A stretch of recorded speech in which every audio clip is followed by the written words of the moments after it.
बिहार के सरकारी विद्यालयों में शिक्षक बिना भवन और बिना बेंच डेस्क के नामांकन कराए हुए हैं, लेकिन उनको पढ़ने लिखने के लिए कोई जगह मुहैया नहीं कराया जा रहा है। हम लोग आज यही जानना चाहते थे कि अगर बिहार में बड़े पैमाने पे टोले बढ़े हैं तो क्या उस टोलों में गरीब के बच्चे को पढ़ने का अधिकार नहीं है? क्या सरकार उनके गांव में प्राइमरी स्कूल बनाने का ख्वाहिश नहीं रखती है? रसोईया का काम उनसे छीन करके आउटसोर्सिंग एजेंसियों को देने की बात चल रही है। नाइट गार्ड का काम उनसे छीन करके आउटसोर्सिंग एजेंसियों के माध्यम से हो रहा है। तो पूरी सरकार जो शिक्षा विभाग का पैसा है वो आउटसोर्सिंग कंपनियों में लगाना चाहती है। दूसरी बात कि उच्च शिक्षण संस्थानों में बिहार के अंदर जो कमी है उसको ढकने के नाम पर सरकार ने उच्च शिक्षा विभाग जरूर बना दिया है, लेकिन हकीकत है कि बिहार में अभी भी 70% टीचिंग और नॉन टीचिंग के पोस्ट खाली पड़े हुए हैं। समाज के अंतिम पंक्ति तक शिक्षा का पहुंचना और उसको सार्थक रूप से संचालित करना यह बजट में कहीं दिखाई नहीं पड़ रहा था। आज का आंकड़ा है कि लाखों की संख्या में प्राइमरी स्कूल्स में और जो प्रारंभिक शिक्षा है उसमें गांव में गरीबों को उसमें नामांकन से रोका गया। बहुत बड़ी संख्या में भवन नहीं है। बड़ी संख्या 50% से ज़्यादा बिहार के सरकारी विद्यालयों में शिक्षक बिना भवन और बिना बेंच डेस्क के नामांकन कराए हुए हैं, लेकिन उनको पढ़ने लिखने के लिए कोई जगह मुहैया नहीं कराया जा रहा है। साइकिल पोशाक देकर बहुत अच्छी बात है, बच्चियों को एक अच्छा माहौल बना, लेकिन शिक्षा की गुणवत्ता में उसका क्या कंट्रीब्यूशन है सरकार को उस पर देखना चाहिए। सिर्फ वोट के लिए, पॉपुलैरिटी के लिए कुछ ऐसी चीज़ों को कर देना। अब कोई कहे कि हम अपने विद्यालय में मोबाइल दे रहे हैं, अब बच्चे उससे गेम खेलेंगे, उससे खुश होकर हमको वोट देंगे, तो क्या यह शिक्षा का विकास है? मैं समझ रहा हूँ कि सरकार की प्राथमिकता और कंसंट्रेशन कहीं और है शिक्षा के प्रति, शिक्षा को छोड़कर। इसलिए आज विद्यालय ही आज हम लोगों ने मांग की है।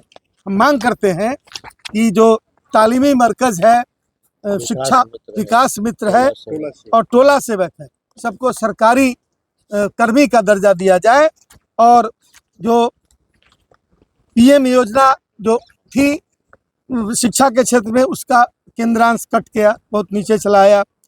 आरक्षण नियमों का उल्लंघन जो है आउटसोर्सिंग वाली बहाली में किया जा रहा है। सिमुतल्ला विद्यालय को बर्बाद कर दिया गया और यूजीसी के एक्ट को साजिश के तहत उसे हाशिए पर रखा गया। अतिथि शिक्षकों के साथ अन्याय हो रहा है बिहार। और जितने भी मैंने बातें कही जा रही हैं, सिर्फ इसलिए कही जा रही हैं कि पॉपुलिस्टिक अप्रोच उनका है कि किस माध्यम से वोट खाली कलेक्ट हो, लोग किसी तरह से शिक्षा में रुचि रहे चाहे नहीं रहे, लेकिन उनको वोट दें, उसी पर कंसंट्रेशन है। इसलिए हम लोगों ने आज सदन का बहिष्कार किया। आलोक जी, 65,000 करोड़ शिक्षा का बजट है। बिहार की कोई भी सरकारी यूनिवर्सिटी NIRF की रैंकिंग में 1 से 50 में नहीं है। क्या मानते हैं आप? मैं वही तो बता रहा हूँ। शिक्षा की बदहाल स्थिति के लिए 20 वर्षों से चल रही है सरकार क्या कर रही थी?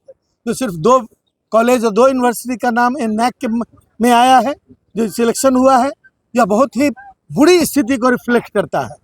फिर भी सरकार अपना पीठ ठोके जा रही है कि शिक्षा परवान पर है। और इसलिए मैं कह रहा हूँ कि यह सरकार शिक्षा के गुणवत्ता और शिक्षा के इंक्लूसिवनेस पर इसका ध्यान ही नहीं है।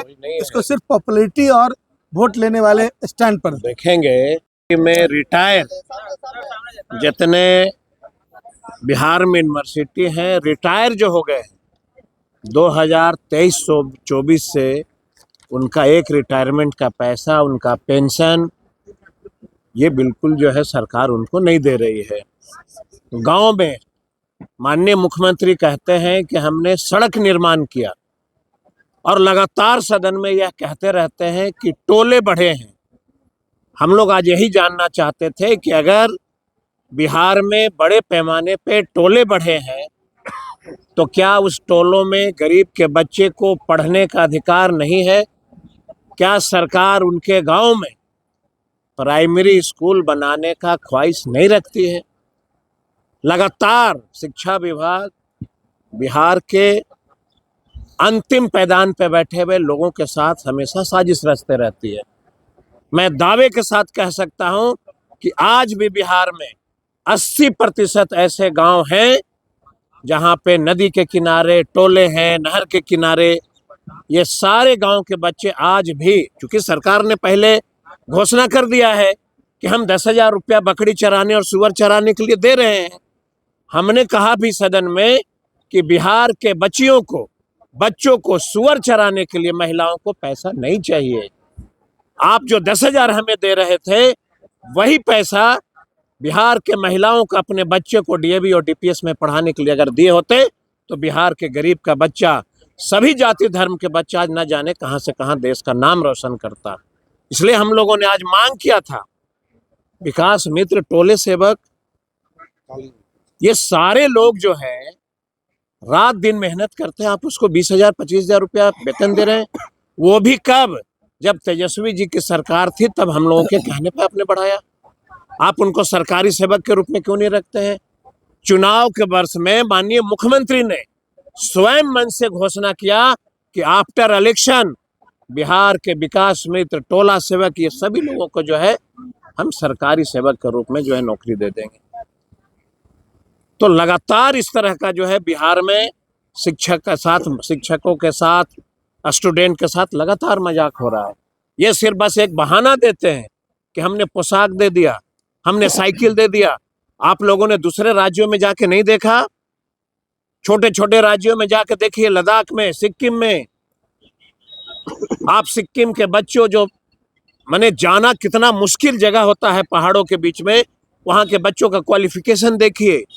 जन्म लेते जंगल के बीच में रहने वाले बच्चे और बच्चियां फराटेदार अंग्रेजी बोलता है, लेकिन बिहार में इतने करोड़ रुपए खर्च होती है शिक्षा पे, कागजों पे।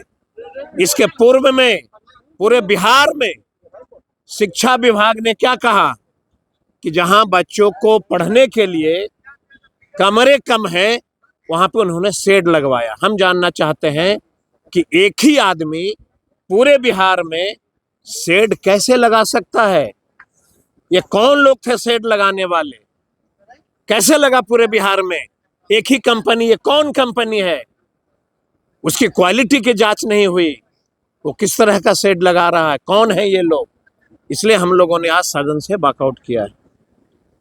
के ऊपर सरकार जब बजट लाई तो पूरे ढोल नगाड़े के साथ सरकार घोषणा कर रही है कि हम बजट का 20% शिक्षा पे खर्च कर रहे हैं, और हर बात में 2005 से तुलना भी हो रहा है। लेकिन देखा जाए तो आज बिहार में शिक्षा के ऊपर जो खर्च है वो देश में सबसे कम है, क्योंकि आबादी ज़्यादा है, बजट कम है, इसलिए प्रतिशत में वो 20 लग सकता है।